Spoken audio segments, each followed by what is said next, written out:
بسم الله الرحمن الرحيم. الحمد لله الذي أنزل على عبده الكتاب ولم يجعل له عوجا قيما لينذر بأسا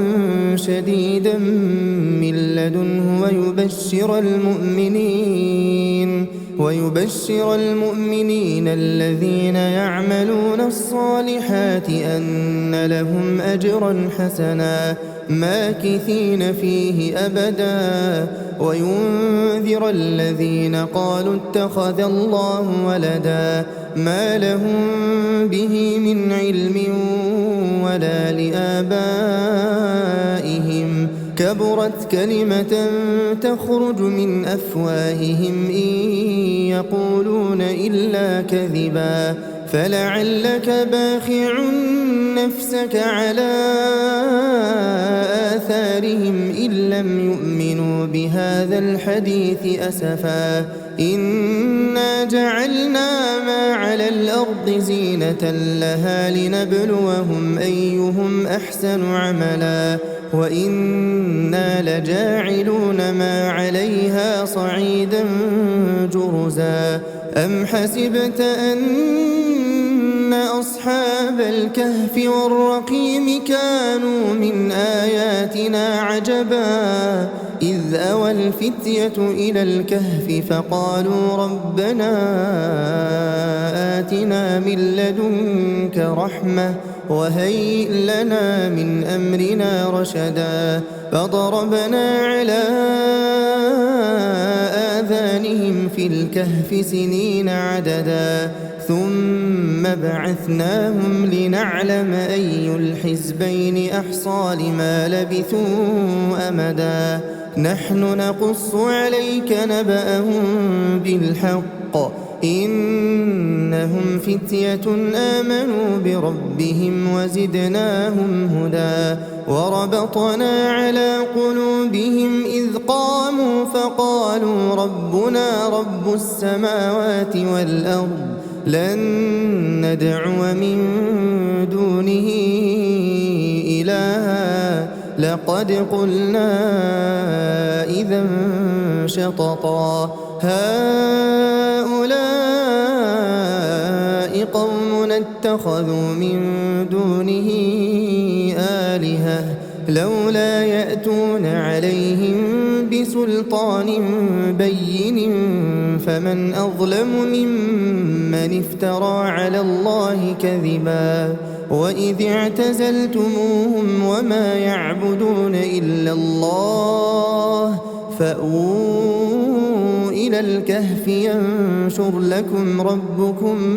من رحمته ويهيئ لكم من أمركم مرفقا وترى الشمس إذا طلعت تزاور عن كهفهم ذات اليمين وإذا غربت تقرضهم ذات الشمال وهم في فجوة منه ذلك من آيات الله من يهد الله فهو المهتد ومن يضلل فلن تجد له وليا مرشدا وتحسبهم أيقاظا وهم رقود ونقلبهم ذات اليمين وذات الشمال وكلبهم باسط ذراعيه بالوصيد لو اطلعت عليهم لوليت منهم فرارا ولملئت منهم رعبا وكذلك بعثناهم ليتساءلوا بينهم قال قائل منهم كم لبثتم قالوا لبثنا يوما أو بعض يوم قالوا ربكم أعلم بما لبثتم فابعثوا أحدكم بورقكم هذه إلى المدينة فلينظر أيها أزكى طعاما فليأتكم برزق منه وليتلطف ولا يشعرن بكم أحدا إنهم إن يظهروا عليكم يرجموكم أو يعيدوكم في ملتهم ولن تفلحوا إذا أبدا وكذلك أعثرنا عليهم ليعلموا أن وعد الله حق وأن الساعة لا ريب فيها إذ يتنازعون بينهم أمرهم فقالوا بنوا عليهم بنيانا ربهم أعلم بهم قال الذين غلبوا على أمرهم لنتخذن عليهم مسجدا سيقولون ثلاثة رابعهم كلبهم ويقولون خمسة سادسهم كلبهم رجما بالغيب ويقولون سبعة وثامنهم كلبهم قل ربي أعلم بعدتهم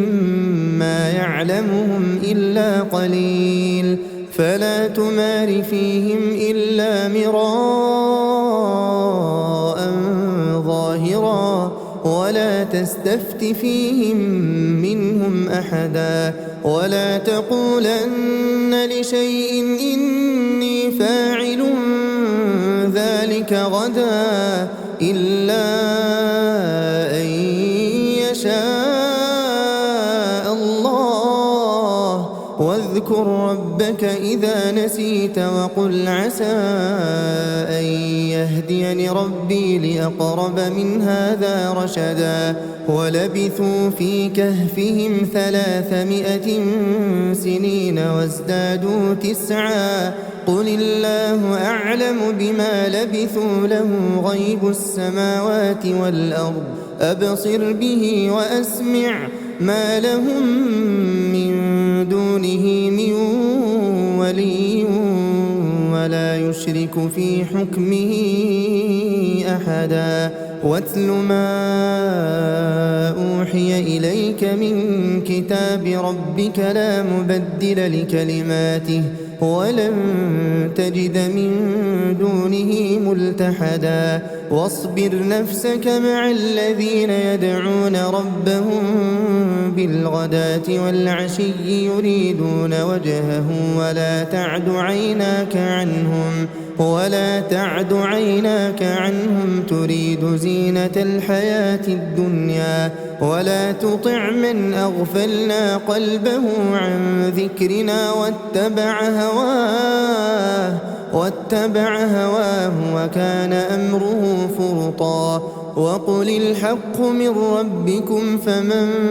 شاء فليؤمن ومن شاء فليكفر إنا أعتدنا للظالمين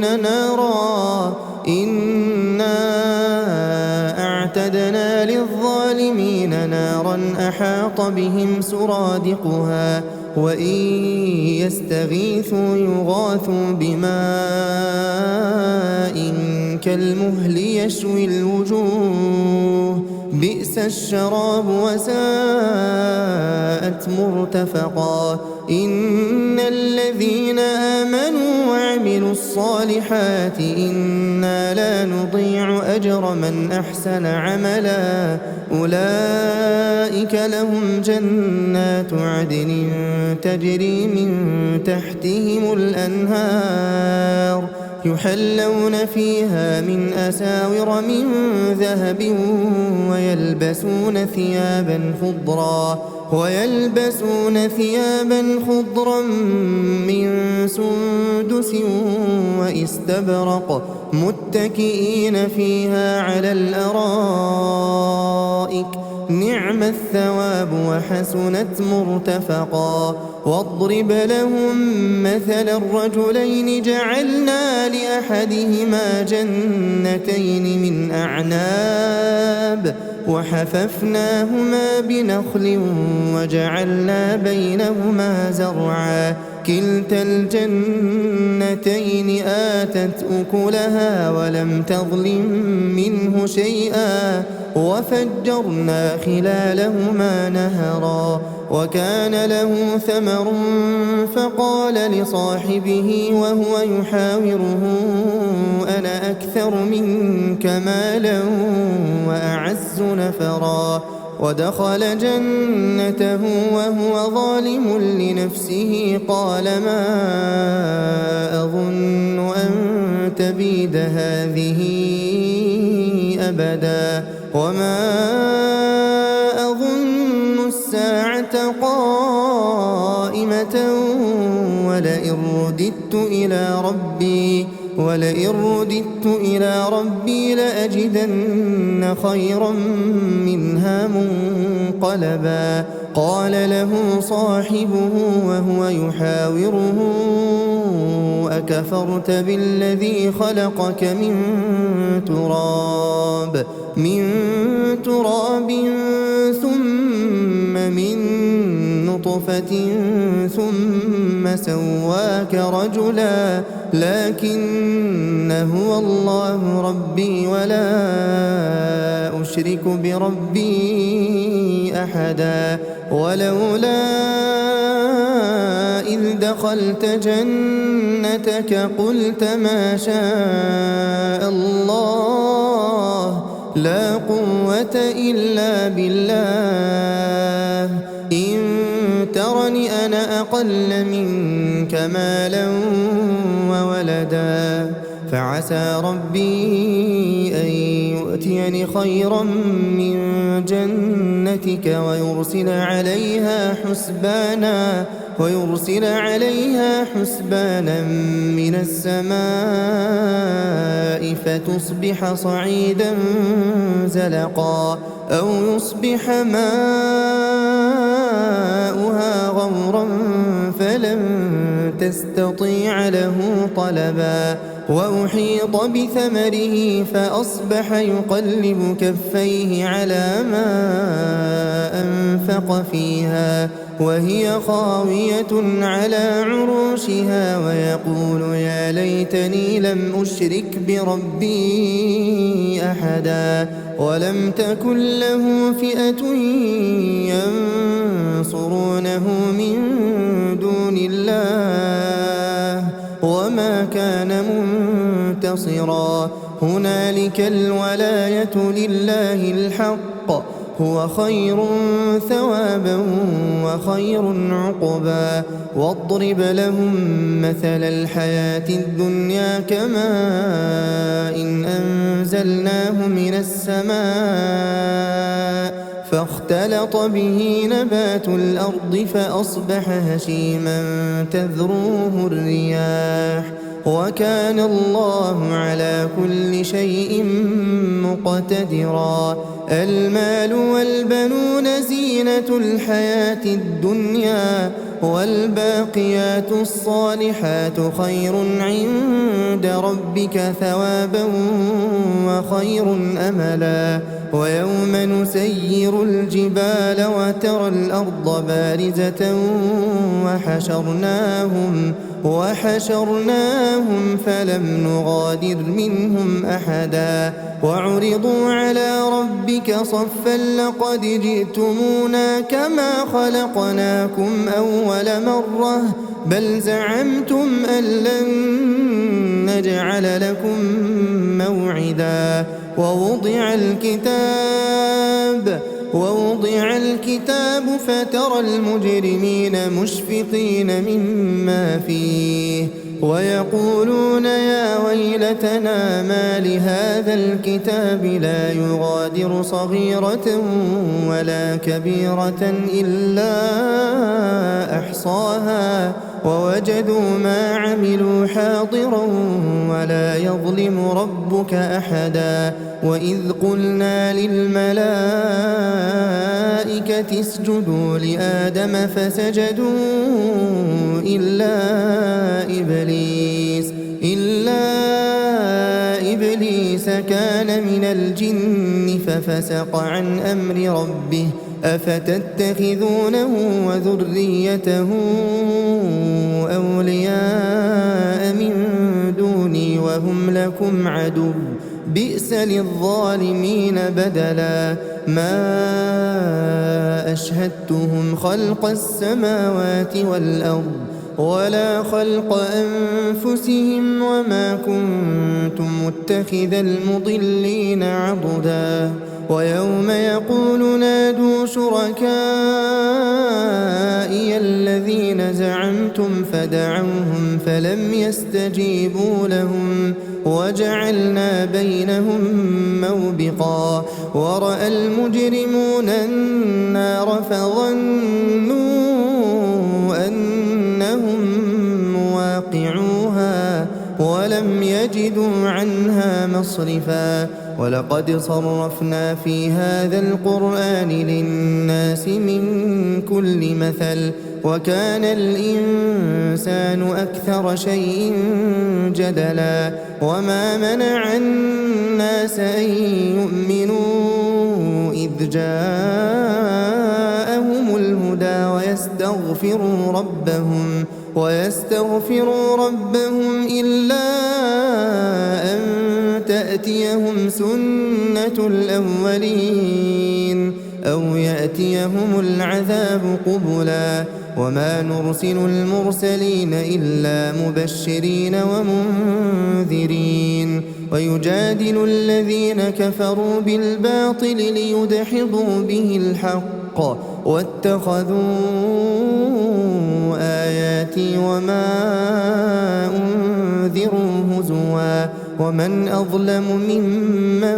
ذكر بآيات ربه فأعرض عنها ونسي ما قدمت يداه إنا جعلنا على قلوبهم أكنة أن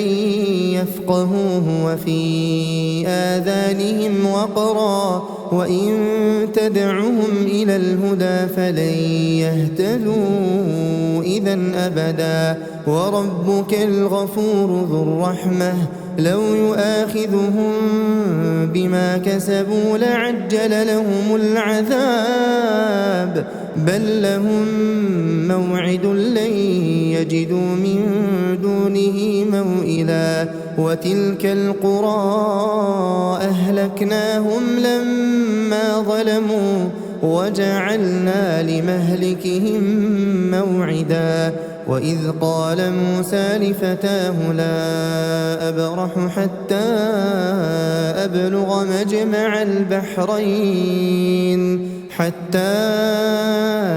أبلغ مجمع البحرين أو أمضي حقبا فلما بلغا مجمع بينهما نسيا حوتهما فاتخذ سبيله في البحر سربا فلما جاوزا قال لفتاه آتنا غداءنا لقد لقينا من سفرنا هذا نصبا قال أرأيت إذ أوينا إلى الصخرة فإني نسيت الحوت وما أنسانيه إلا الشيطان أن أذكره واتخذ سبيله في البحر عجبا قال ذلك ما كنا نبغي فارتدا على آثارهما قصصا فوجدا عبدا من عبادنا آتيناه رحمة من عندنا وعلمناه من لدنا علما قال له موسى هل أتبعك على أن تعلمني مما علمت رشدا قال إنك لن تستطيع معي صبرا وكيف تصبر على ما لم تحط به خبرا قال ستجدني إن شاء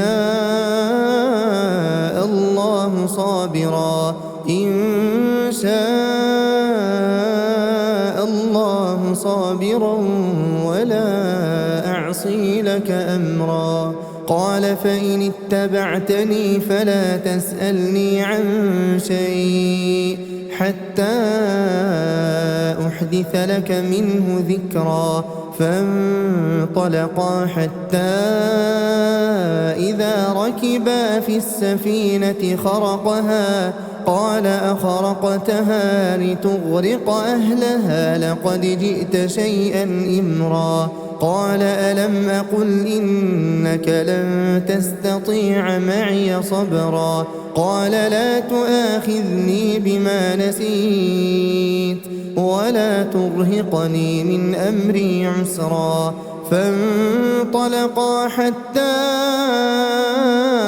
إذا لقيا غلاما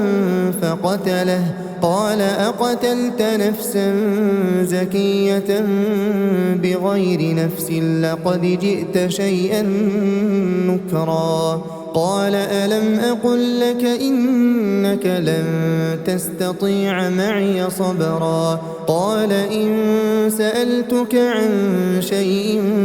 بعدها فلا تصاحبني قد بلغت من لدني عذرا. فانطلقا حتى إذا أتيا أهل قرية استطعما أهلها فأبوا أن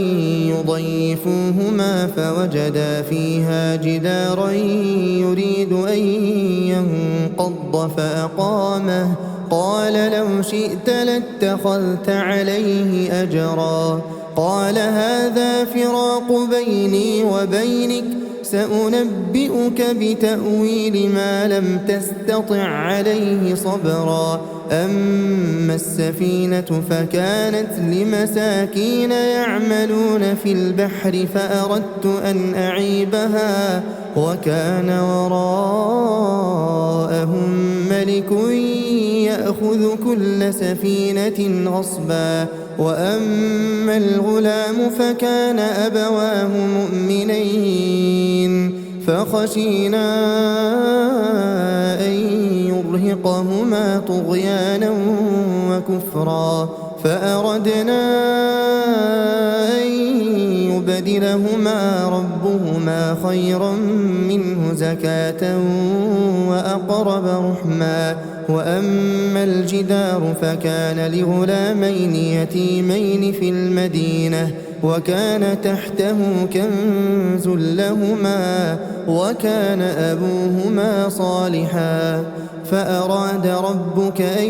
يبلغا أشدهما ويستخرجا كنزهما رحمة من ربك وما فعلته عن أمري ذلك تأويل ما لم تسطع عليه صبرا. ويسألونك عن ذي القرنين قل سأتلو عليكم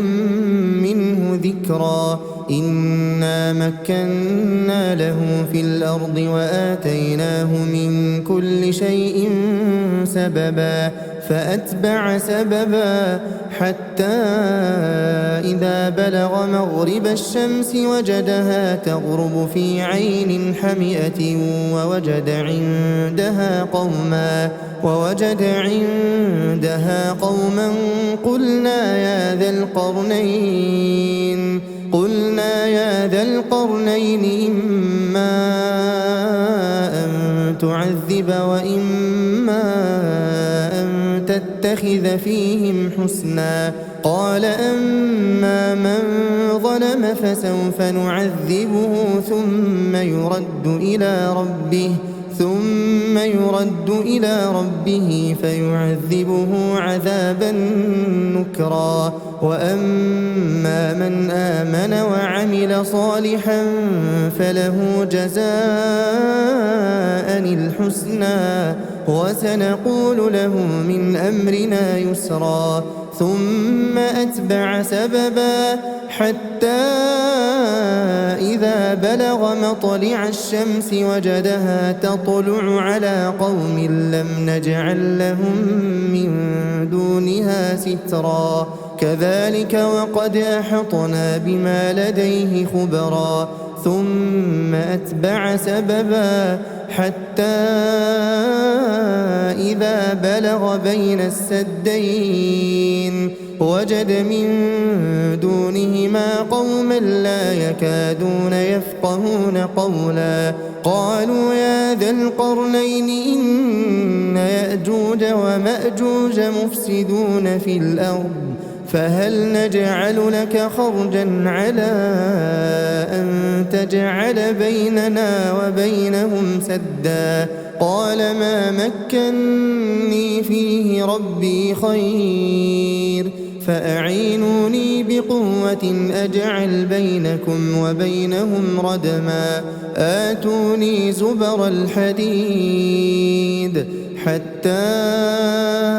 إذا ساوى بين الصدفين قال انفخوا حتى إذا جعله نارا قال آتوني أفرغ عليه قطرا فما استطاعوا أن يظهروه وما استطاعوا له نقبا قال هذا رحمة من ربي فإذا جاء وعد ربي جعله دكاء وكان وعد ربي حقا وتركنا بعضهم يومئذ يموج في بعض ونفخ في الصور فجمعناهم جمعا وعرضنا جهنم يومئذ للكافرين عرضا الذين كانت أعينهم في غطاء عن ذكري وكانوا لا يستطيعون سمعا أفحسب الذين كفروا أن يتخذوا عبادي من دوني أولياء إنا أعتدنا جهنم للكافرين نزلا قل هل ننبئكم بالأخسرين أعمالا الذين ضل سعيهم في الحياة الدنيا وهم يحسبون أنهم يحسنون صنعا أولئك الذين كفروا بآيات ربهم ولقائه فحبطت أعمالهم فلا نقيم لهم يوم القيامة وزنا ذلك جزاؤهم جهنم بما كفروا واتخذوا آياتي ورسلي هزوا إن الذين آمنوا وعملوا الصالحات كانت لهم جنات الفردوس نزلا خالدين فيها لا يبغون عنها حولا قل لو كان البحر مدادا لكلمات ربي لنفد البحر قبل أن تنفد كلمات ربي ولو جئنا بمثله مددا قل إنما أنا بشر مثلكم يوحى إلي أنما إلهكم إله واحد فمن كان يرجو لقاء ربه فليعمل عملا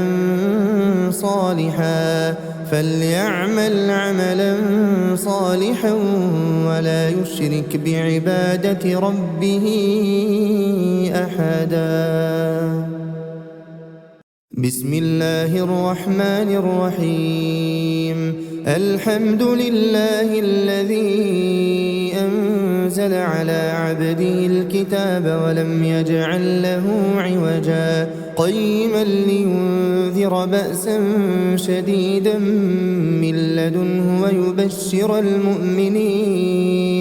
ويبشر المؤمنين الذين يعملون الصالحات أن لهم أجرا حسنا ماكثين فيه أبدا وينذر الذين قالوا اتخذ الله ولدا ما لهم به من علم ولا لآبائهم كبرت كلمة تخرج من أفواههم إن يقولون إلا كذبا فلعلك باخع نفسك على آثارهم إن لم يؤمنوا بهذا الحديث أسفا إنا جعلنا ما على الأرض زينة لها لنبلوهم أيهم أحسن عملا وإنا لجاعلون ما عليها صعيدا جرزا أم حسبت أن أصحاب الكهف والرقيم كانوا من آياتنا عجبا إذ أوى الفتية إلى الكهف فقالوا ربنا آتنا من لدنك رحمة وهيئ لنا من أمرنا رشدا فضربنا على آذانهم في الكهف سنين عددا ثم بعثناهم لنعلم أي الحزبين أحصى لما لبثوا أمدا نحن نقص عليك نبأهم بالحق إنهم فتية آمنوا بربهم وزدناهم هدى وربطنا على قلوبهم إذ قاموا فقالوا ربنا رب السماوات والأرض لن ندعو من دونه إلها لقد قلنا إذا شططا هؤلاء قوم اتخذوا من دونه آلهة لولا يأتون عليهم بسلطان بين فمن أظلم ممن افترى على الله كذبا وإذ اعتزلتموهم وما يعبدون إلا الله فأووا إلى الكهف ينشر لكم ربكم من رحمته ويهيئ لكم من أمركم مرفقا وترى الشمس إذا طلعت تزاور عن كهفهم ذات اليمين وإذا غربت تقرضهم ذات الشمال وهم في فجوة منه ذلك من آيات الله من يهد الله فهو المهتد ومن يضلل فلن تجد له وليا مرشدا وتحسبهم أيقاظا وهم رقود ونقلبهم ذات اليمين وذات الشمال وكلبهم باسط ذراعيه بالوصيد لو اطلعت عليهم لوليت منهم فرارا ولملئت منهم رعبا وكذلك بعثناهم ليتساءلوا بينهم قال قائل منهم كم لبثتم قالوا لبثنا يوما أو بعض يوم قالوا ربكم أعلم بما لبثتم فابعثوا أحدكم بورقكم هذه إلى المدينة فلينظر أيها أزكى طعاما فليأتكم برزق منه وليتلطف ولا يشعرن بكم أحدا إنهم إن يظهروا عليكم يرجموكم أو يعيدوكم في ملتهم ولن تفلحوا إذا أبدا وكذلك أعثرنا عليهم ليعلموا أن وعد الله حق وأن الساعة لا ريب فيها إذ يتنازعون بينهم أمرهم فقالوا بنوا عليهم بنيانا ربهم أعلم بهم قال الذين غلبوا على أمرهم لنتخذن عليهم مسجدا سيقولون ثلاثة رابعهم كلبهم ويقولون خمسة سادسهم كلبهم رجما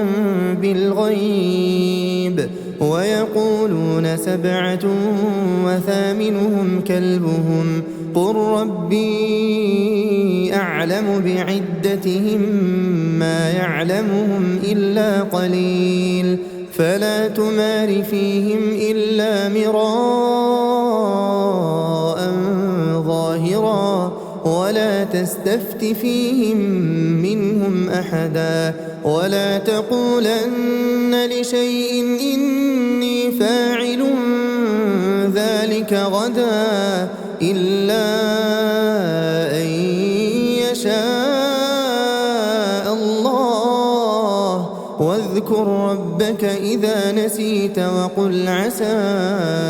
أن يهديني ربي لأقرب من هذا رشدا ولبثوا في كهفهم 300 سنين وازدادوا 9 قل الله أعلم بما لبثوا له غيب السماوات والأرض أبصر به وأسمع ما لهم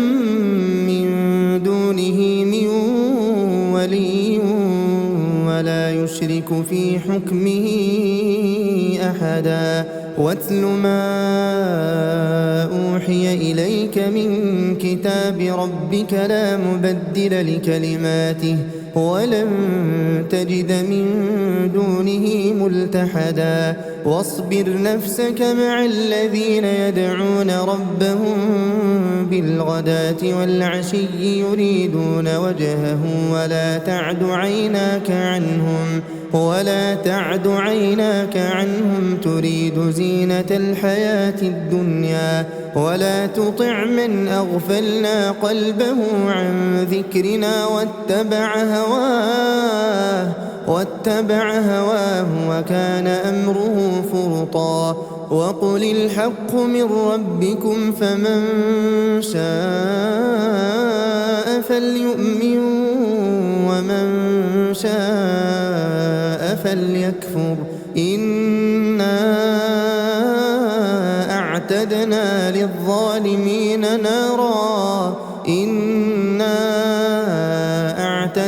للظالمين نارا أحاط بهم سرادقها وإن يستغيثوا يغاثوا بماء كالمهل يشوي الوجوه بئس الشراب وساءت مرتفقا إن الذين آمنوا وعملوا الصالحات إنا لا نضيع أجر من أحسن عملا أولئك لهم جنات عدن تجري من تحتهم الأنهار يحلون فيها من أساور من ذهب ويلبسون ثيابا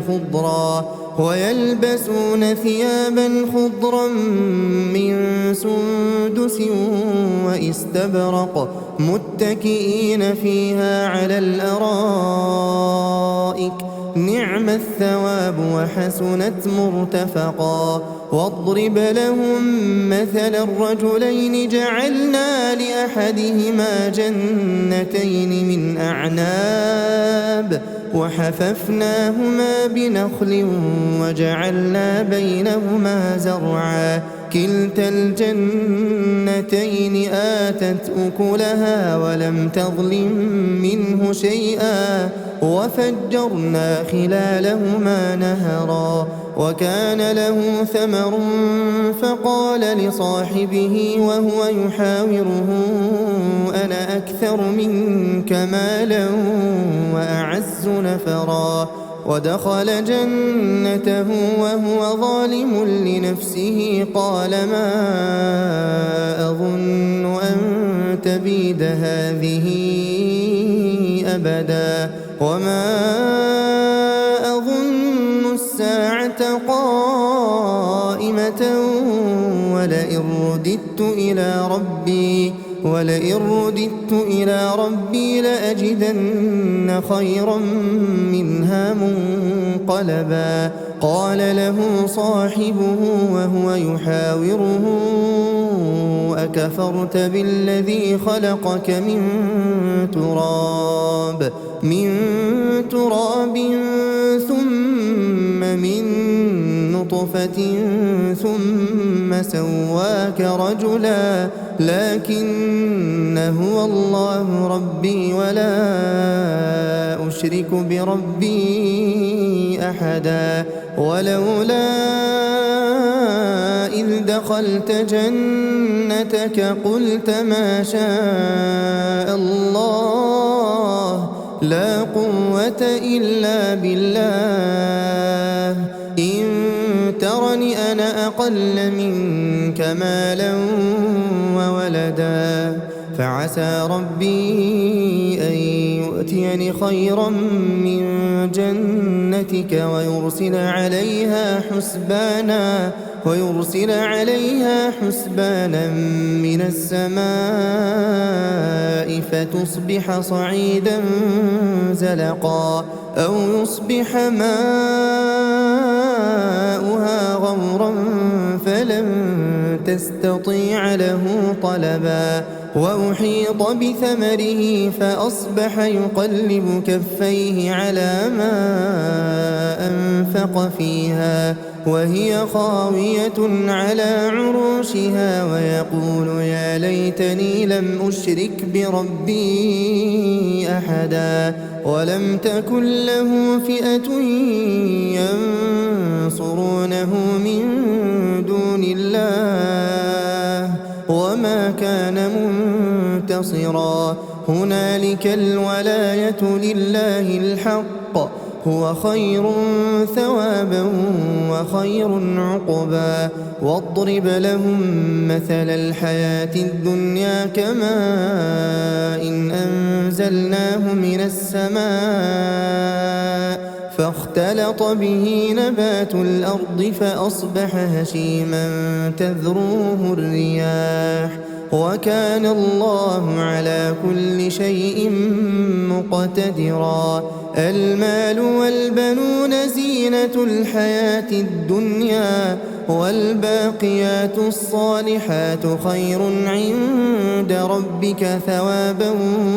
وخير أملا ويوم نسير الجبال وترى الأرض بارزة وحشرناهم فلم نغادر منهم أحدا وعرضوا على ربك صفا لقد جئتمونا كما خلقناكم أول مرة بل زعمتم أن لن نجعل لكم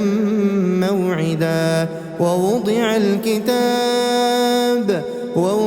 الكتاب فترى المجرمين مشفقين مما فيه ويقولون يا ويلتنا ما لهذا الكتاب لا يغادر صغيرة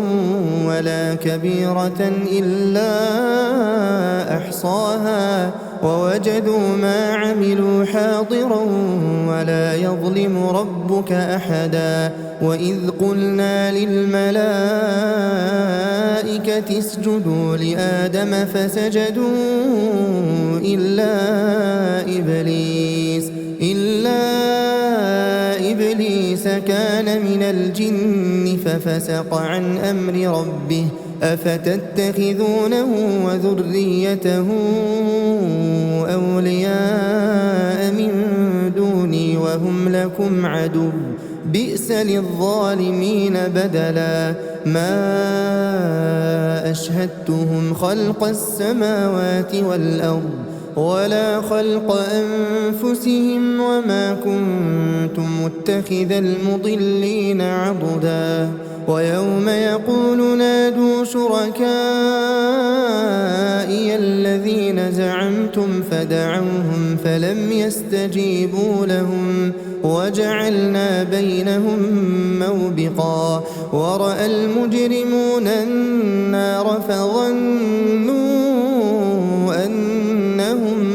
مواقعوها ولم يجدوا عنها مصرفا ولقد صرفنا في هذا القرآن للناس من كل مثل وكان الإنسان أكثر شيء جدلا وما منع الناس أن يؤمنوا إذ جاءهم الهدى ويستغفروا ربهم إلا أن تأتيهم سنة الأولين أو يأتيهم العذاب قبلا وما نرسل المرسلين إلا مبشرين ومنذرين ويجادل الذين كفروا بالباطل ليدحضوا به الحق واتخذوا آياتي وما أنذروا هزوا ومن أظلم ممن ذكر بآيات ربه فأعرض عنها ونسي ما قدمت يداه إنا جعلنا على قلوبهم أكنة أن يفقهوه وفي آذانهم وقرا وإن تدعهم إلى الهدى فلن يهتدوا إذا أبدا وربك الغفور ذو الرحمة لو يؤاخذهم بما كسبوا لعجل لهم العذاب بل لهم موعد لن يجدوا من دونه موئلا وتلك القرى أهلكناهم لما ظلموا وجعلنا لمهلكهم موعدا وإذ قال موسى لفتاه لا أبرح حتى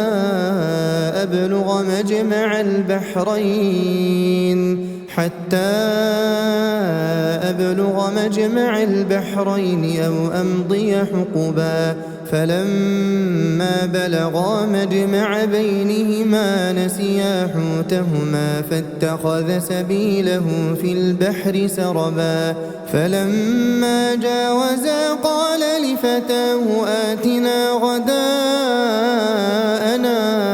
لقد لقينا من سفرنا هذا نصبا قال أرأيت إذ أوينا إلى الصخرة فإني نسيت الحوت وما أنسانيه إلا الشيطان أن أذكره واتخذ سبيله في البحر عجبا قال ذلك ما كنا نبغي فارتدا على آثارهما قصصا فوجدا عبدا من عبادنا آتيناه رحمة من عندنا وعلمناه من لدنا علما قال له موسى هل أتبعك على أن تعلمني مما علمت رشدا قال إنك لن تستطيع معي صبرا وكيف تصبر على ما لم تحط به خبرا قال ستجدني إن شاء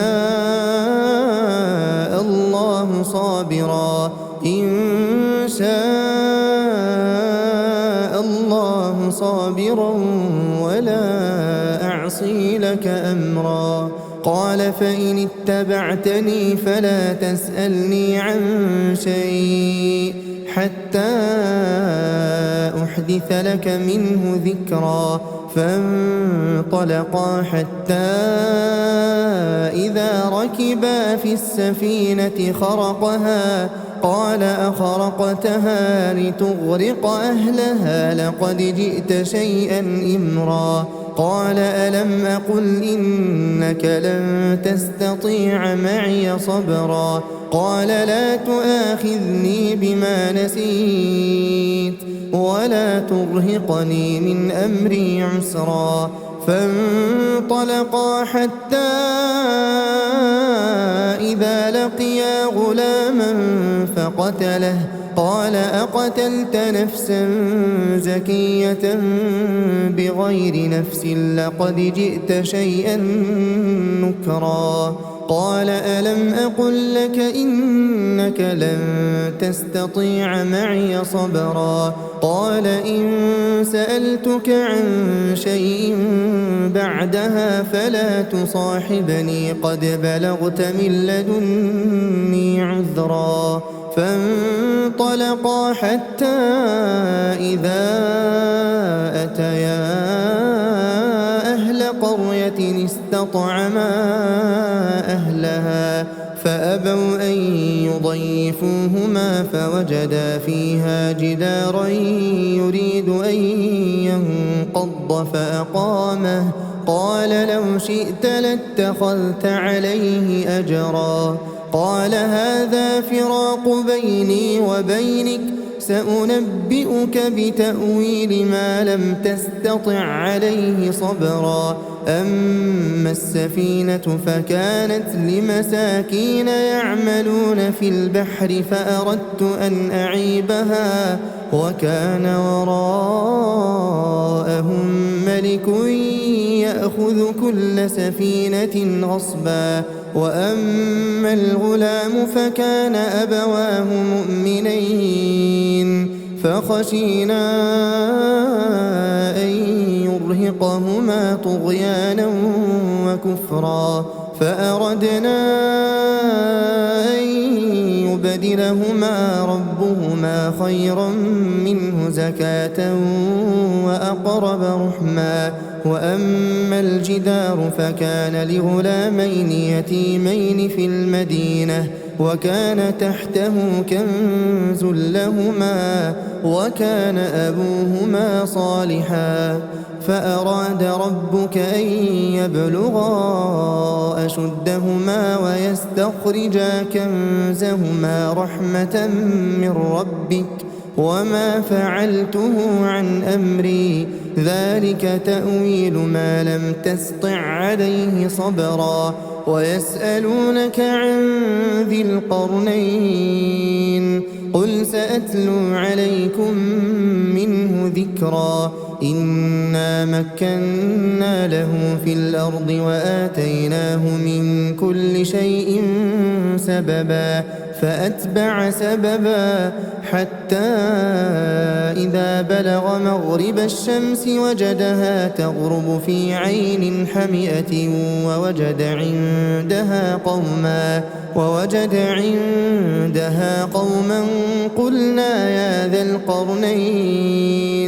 قلنا يا ذا القرنين إما أن تعذب وإما أن تتخذ فيهم حسنا قال أما من ظلم فسوف نعذبه ثم يرد إلى ربه فيعذبه عذابا نكرا وأما من آمن وعمل صالحا فله جزاء الحسنى وسنقول له من أمرنا يسرا ثم أتبع سببا حتى إذا بلغ مطلع الشمس وجدها تطلع على قوم لم نجعل لهم من دونها سترا كذلك وقد أحطنا بما لديه خبرا ثم أتبع سببا حتى إذا بلغ بين السدين وجد من دونهما قوما لا يكادون يفقهون قولا قالوا يا ذا القرنين إن يأجوج ومأجوج مفسدون في الأرض فهل نجعل لك خرجا على أن تجعل بيننا وبينهم سدا قال ما مكني فيه ربي خير فأعينوني بقوة أجعل بينكم وبينهم ردما آتوني زبر الحديد حتى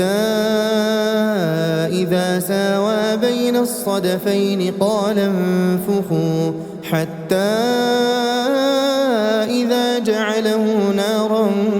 قال آتوني أفرغ عليه قطرا فما استطاعوا أن يظهروه وما استطاعوا له نقبا قال هذا رحمة من ربي فإذا جاء وعد ربي جعله دكاء وكان وعد ربي حقا وتركنا بعضهم يومئذ يموج في بعض ونفخ في الصور فجمعناهم جمعا وعرضنا جهنم يومئذ للكافرين عرضا الذين كانت أعينهم في غطاء عن ذكري وكانوا لا يستطيعون سمعا أفحسب الذين كفروا أن يتخذوا عبادي من دوني أولياء إنا أعتدنا جهنم للكافرين نزلا قل هل ننبئكم بالأخسرين أعمالا الذين ضل سعيهم في الحياة الدنيا وهم يحسبون أنهم يحسنون صنعا أولئك الذين كفروا بآيات ربهم ولقائه فحبطت أعمالهم فلا نقيم لهم يوم القيامة وزنا ذلك جزاؤهم جهنم بما كفروا واتخذوا آياتي ورسلي هزوا إن الذين آمنوا وعملوا الصالحات كانت لهم جنات الفردوس نزلا خالدين فيها لا يبغون عنها حولا قل لو كان البحر مدادا لكلمات ربي لنفد البحر قبل أن تنفد كلمات ربي ولو جئنا بمثله مددا قل إنما أنا بشر مثلكم يوحى إلي أنما إلهكم إله واحد فمن كان يرجو لقاء ربه فليعمل عملا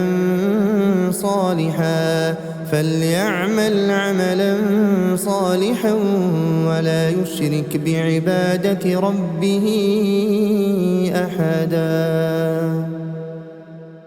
بسم الله الرحمن الرحيم الحمد لله الذي أنزل على عبده الكتاب ولم يجعل له عوجا قيما لينذر بأسا شديدا من لدنه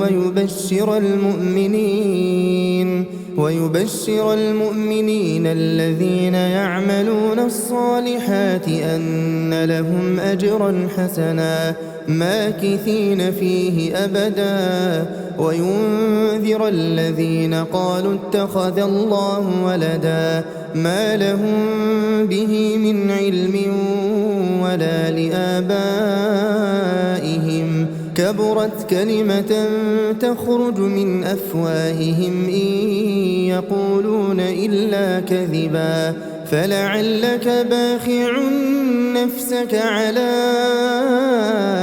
آثارهم إن لم يؤمنوا بهذا الحديث أسفا إنا جعلنا ما على الأرض زينة لها لنبلوهم أيهم أحسن عملا وإنا لجاعلون ما عليها صعيدا جرزا أم حسبت أن أصحاب الكهف والرقيم كانوا من آياتنا عجبا إذ أوى الفتية إلى الكهف فقالوا ربنا آتنا من لدنك رحمة وهيئ لنا من أمرنا رشدا فضربنا على آذانهم في الكهف سنين عددا ثم بعثناهم لنعلم أي الحزبين أحصى لما لبثوا أمدا نحن نقص عليك نبأهم بالحق إنهم فتية آمنوا بربهم وزدناهم هدى وربطنا على قلوبهم إذ قاموا فقالوا ربنا رب السماوات والأرض لن ندعو من دونه إلها لقد قلنا إذا شططا هؤلاء قوم اتخذوا من دونه آلهة لولا يأتون عليهم بسلطان بين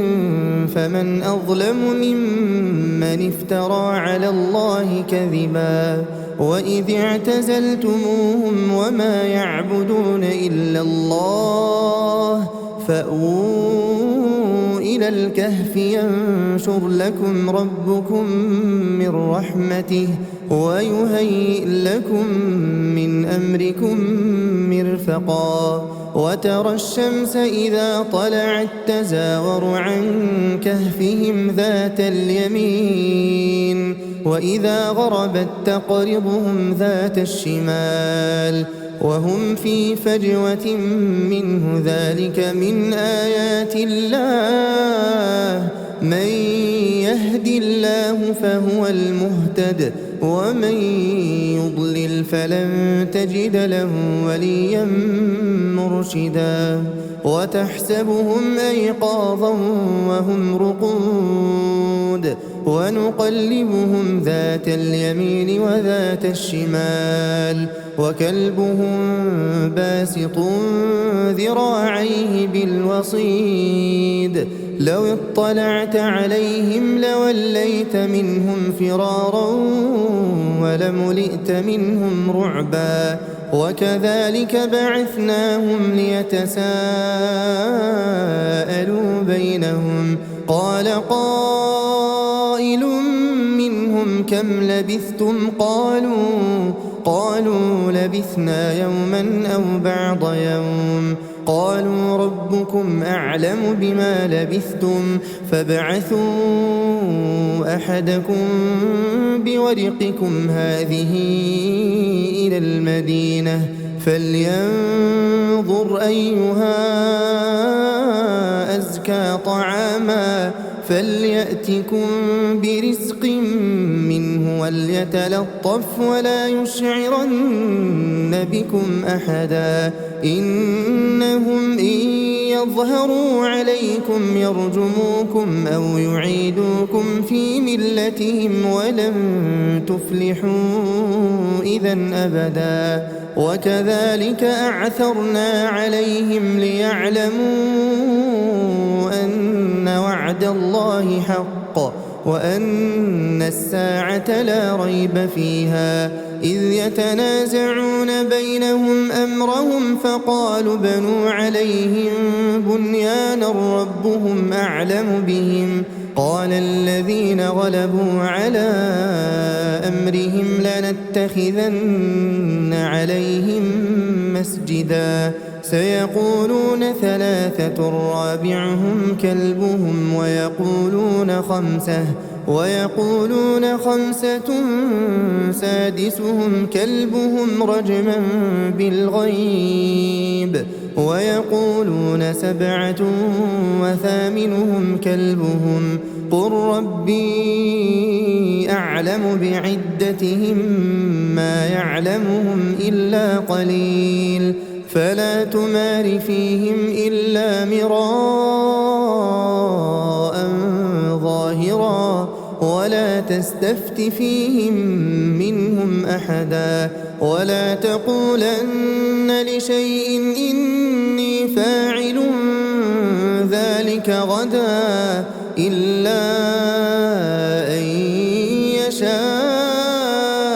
الله واذكر ربك إذا نسيت وقل عسى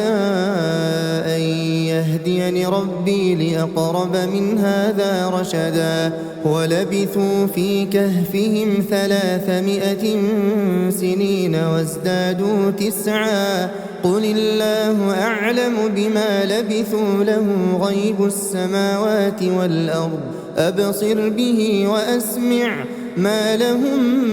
من دونه من ولي ولا يشرك في حكمه أحدا واتل ما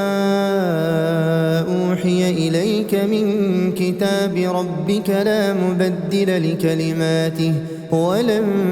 تجد من دونه ملتحدا واصبر نفسك مع الذين يدعون ربهم بالغداة والعشي يريدون وجهه ولا تعد عيناك عنهم تريد زينة الحياة الدنيا ولا تطع من أغفلنا قلبه عن ذكرنا واتبع هواه وكان أمره فرطا وقل الحق من ربكم فمن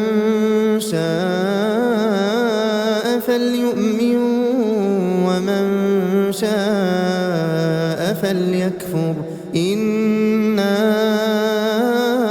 أعتدنا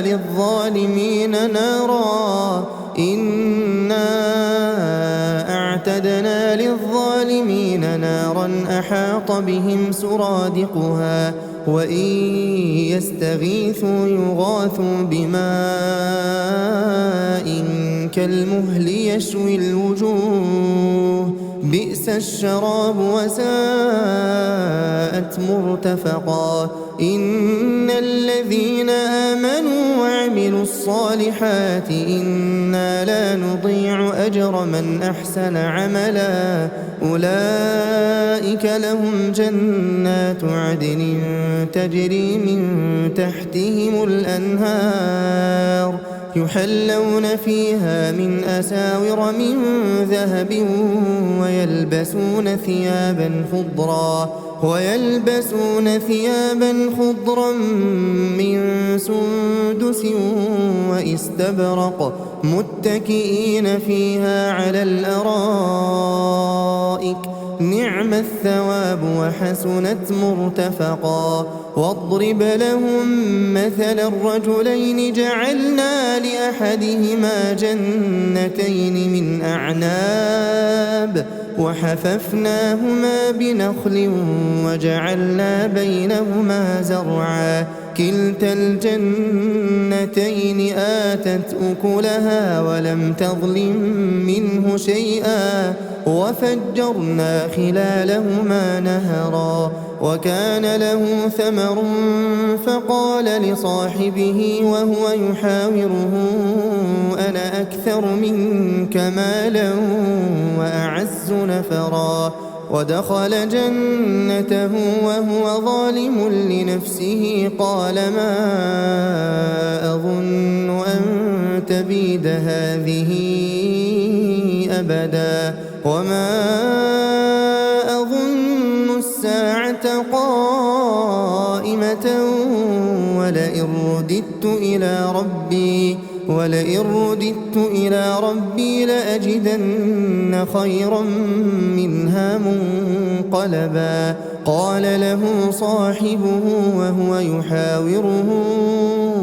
أكفرت بالذي خلقك من تراب ثم من نطفة ثم سواك رجلا لكن هو الله ربي ولا أشرك بربي أحدا ولولا إذ دخلت جنتك قلت ما شاء الله لا قوة قوة إلا بالله إن ترني أنا أقل منك مالا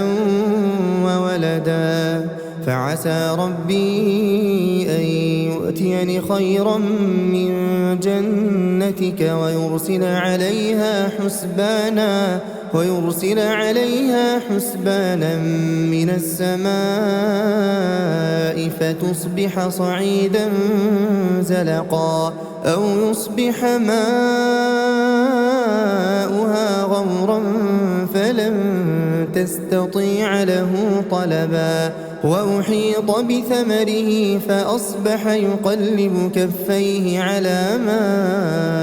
أنفق فيها وهي خاوية على عروشها ويقول يا ليتني لم أشرك بربي أحدا ولم تكن له فئة ينصرونه من دون الله وما كان منتصرا هنالك الولاية لله الحق هو خير ثوابا وخير عقبا واضرب لهم مثل الحياة الدنيا كماء إن أنزلناه من السماء فاختلط به نبات الأرض فأصبح هشيما تذروه الرياح وكان الله على كل شيء مقتدرا المال والبنون زينة الحياة الدنيا والباقيات الصالحات خير عند ربك ثوابا وخير أملا ويوم نسير الجبال وترى الأرض بارزة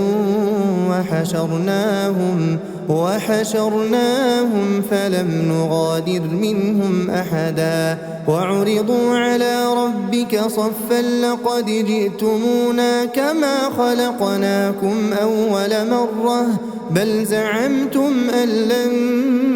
نجعل لكم موعدا ووضع الكتاب فترى المجرمين مشفقين مما فيه ويقولون يا ويلتنا ما لهذا الكتاب لا يغادر صغيرة ولا كبيرة إلا أحصاها ووجدوا ما عملوا حاضرا ولا يظلم ربك أحدا وإذ قلنا للملائكة اسجدوا لآدم فسجدوا إلا إبليس كان من الجن ففسق عن أمر ربه أفتتخذونه وذريته أولياء من دوني وهم لكم عدو بئس للظالمين بدلا ما أشهدتهم خلق السماوات والأرض ولا خلق أنفسهم وما كنت متخذ المضلين عضدا ويوم يقول نادوا شركائي الذين زعمتم فدعوهم فلم يستجيبوا لهم وجعلنا بينهم موبقا ورأى المجرمون النار فظنوا أنهم مواقعوها ولم يجدوا عنها مصرفا ولقد صرفنا في هذا القرآن للناس من كل مثل وكان الإنسان أكثر شيء جدلا وما منع الناس أن يؤمنوا إذ جاءهم الهدى ويستغفروا ربهم إلا أن تأتيهم سنة الأولين أو يأتيهم العذاب قبلا وما نرسل المرسلين إلا مبشرين ومنذرين ويجادل الذين كفروا بالباطل ليدحضوا به الحق واتخذوا آياتي وما أنذروا هزوا ومن أظلم ممن ذكر بآيات ربه فأعرض عنها ونسي ما قدمت يداه إنا جعلنا على قلوبهم أكنة أن يفقهوه وفي آذانهم وقرا وإن تدعهم إلى الهدى فلن يهتدوا إذا أبدا وربك الغفور ذو الرحمة لو يؤاخذهم بما كسبوا لعجل لهم العذاب بل لهم موعد لن يجدوا من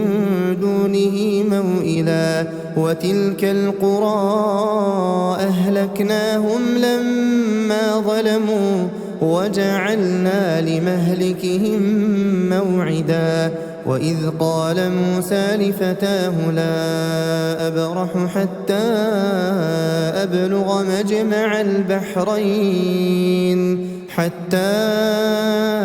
أبلغ مجمع البحرين أو أمضي حقبا فلما بلغا مجمع بينهما نسيا حوتهما فاتخذ سبيله في البحر سربا فلما جاوزا قال لفتاه آتنا غداءنا لقد لقينا من سفرنا هذا نصبا قال أرأيت إذ أوينا إلى الصخرة فإني نسيت الحوت وما أنسانيه إلا الشيطان أن أذكره واتخذ سبيله في البحر عجبا قال ذلك ما كنا نبغي فارتدا على آثارهما قصصا فوجدا عبدا من عبادنا آتيناه رحمة من عندنا وعلمناه من لدنا علما قال له موسى هل أتبعك على أن تعلمني مما علمت رشدا قال إنك لن تستطيع معي صبرا وكيف تصبر على ما لم تحط به خبرا قال ستجدني إن شاء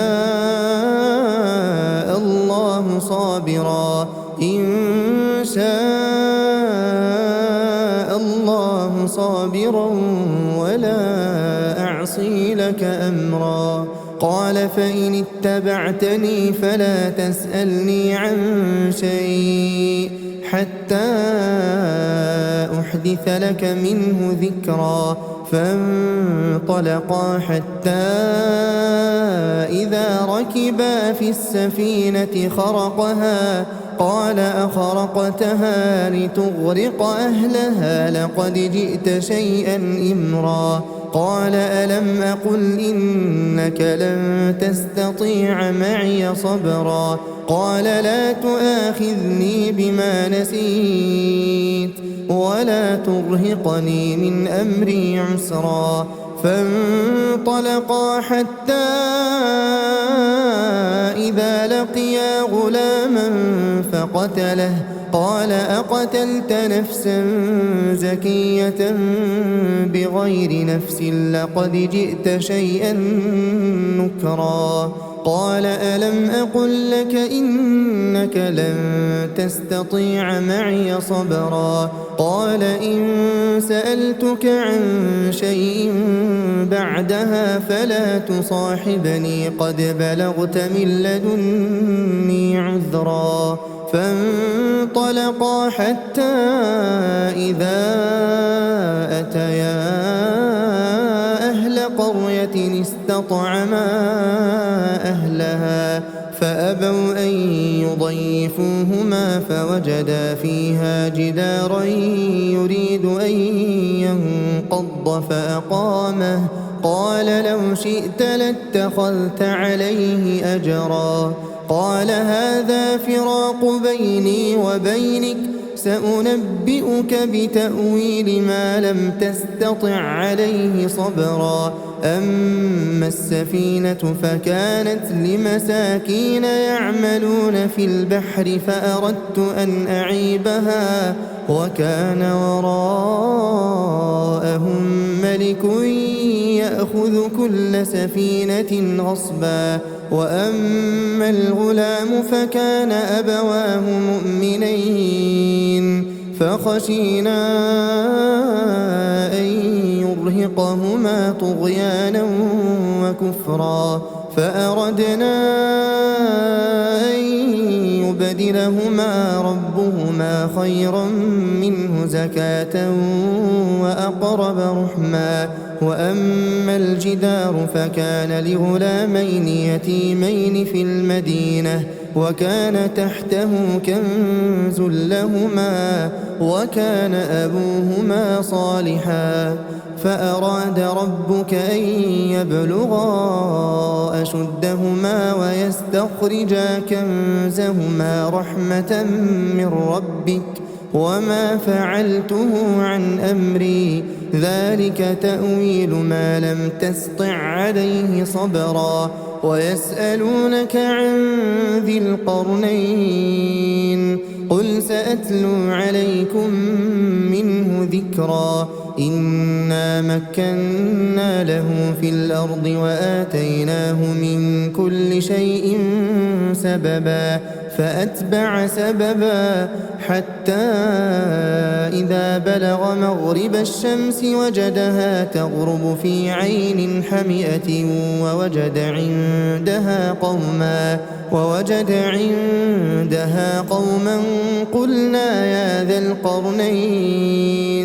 قلنا يا ذا القرنين إما أن تعذب وإما أن تتخذ فيهم حسنا قال أما من ظلم فسوف نعذبه ثم يرد إلى ربه فيعذبه عذابا نكرا وأما من آمن وعمل صالحا فله جزاء الحسنى وسنقول له من أمرنا يسرا ثم أتبع سببا حتى إذا بلغ مطلع الشمس وجدها تطلع على قوم لم نجعل لهم من دونها سترا كذلك وقد أحطنا بما لديه خبرا ثم أتبع سببا حتى إذا بلغ بين السدين وجد من دونهما قوما لا يكادون يفقهون قولا قالوا يا ذا القرنين إن يأجوج ومأجوج مفسدون في الأرض فهل نجعل لك خرجا على أن تجعل بيننا وبينهم سدا قال ما مكني فيه ربي خير فأعينوني بقوة أجعل بينكم وبينهم ردما آتوني زبر الحديد حتى إذا ساوى بين الصدفين قال انفخوا حتى إذا جعله نارا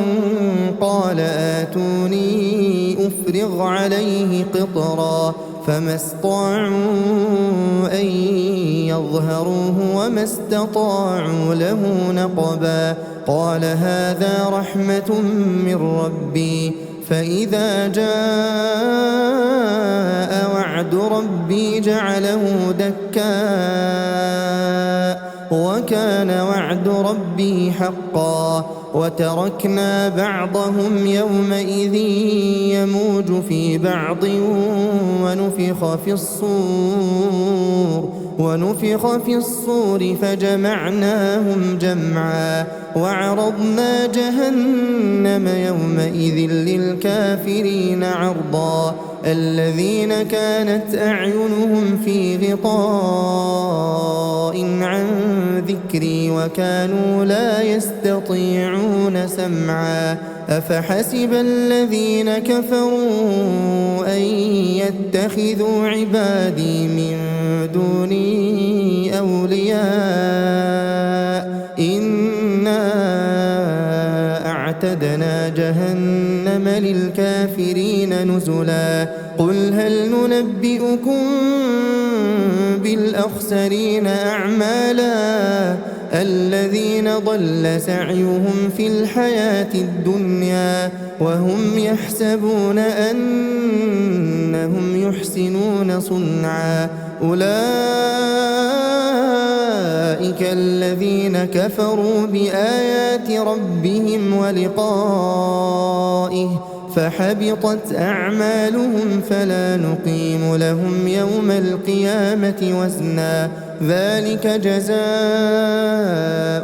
جهنم بما كفروا واتخذوا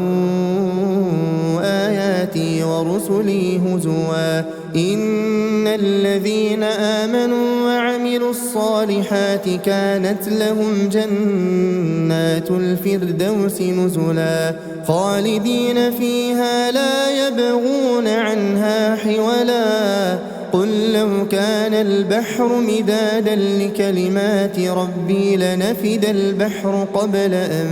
تنفد كلمات ربي ولو جئنا بمثله مددا قل إنما أنا بشر مثلكم يوحى إلي أنما إلهكم إله واحد فمن كان يرجو لقاء ربه فليعمل عملا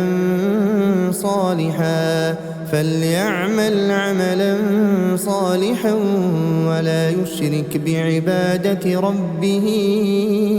أحدا.